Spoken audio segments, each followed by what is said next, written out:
Noel Alexander. ඒක competition එකක්වත් music video එකක් නෙමෙයි. ඒක වර්ක්ෂොප් එකක්. ලංකාවේ මේ වෙනකන් තිබ්බ මම වර්ක්ෂොප්ස් ගිහින් තිනවා සෑහෙන්න ගොඩකට.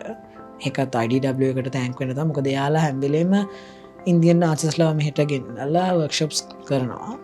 එතකොට එයාලා ඉගෙන ගත්ත දේවල් අපිට ඉගෙන ගන්න පුළුවන් chance එක හම් වෙනවා. ඒ chance එකක් විදිහට තමයි ඒකත් අපිට හම්බුනේ. ඒකත් මේ වෙනකන් තිබ්බ හොඳ වර්ක්ෂොප් එක. ඒ මම අපි ටේක් පාර්ට් කරේ. ඒක ගැන කියන්න මොකද එයා ඇවිල්ලා හොඳ ඩාන්සර් කෙනෙක් වගේම ඊටත් වඩා එයා හොඳ ටීචර් කෙනෙක්. හොඳ වර්ක්ෂොප් එකකට හොඳට මැච් වෙන පර්සනැලිටි එකක් එයා. එයාගේ මොටිවේෂන්, එයාගේ මොටිවේටිව් ස්පීක්ස්, එයාගේ ස්පීචස් ඔය එයා ආපු විදිහ එයාගේ ජර්නි ගැන කතා කරොත් ඒකත් ගොඩක් ලොක් කතාවක්. ඉතින් එයාගෙන් ඉගෙනගත්ත දේවල් අපිට ගණන් කරන්න බෑ. ඒ වෙලාවේ කොච්චර දේවල් ඉගෙන ගත්තද කියලා අපිට කියන්න බෑ.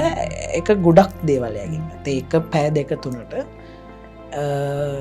ඉතින් එයාගේ අර ස්ටයිල් එක එයා ගොඩක් වයිරල් වුණත් එයාගේ ස්ටයිල් එක එයාගේ කොරියෝග්‍රැෆිස් ඒවා හින්දා සහ දැකපු දේ තමයි එයාගේ අර නිකං වයිරල් වෙන්න නිකං මේ ඩාන්සර් කෙනෙක් නෙමෙයි එයා ගොඩක් මහන්සිලා එතනට ඇවිල්ලා තියෙනවා එයාව මිනිස්සු දැනගන්නත් අවුරුදු 10ක් විතර ගිහිලා තියෙන එයාගේ ජර්නි එයාත් අපි මාර ලකි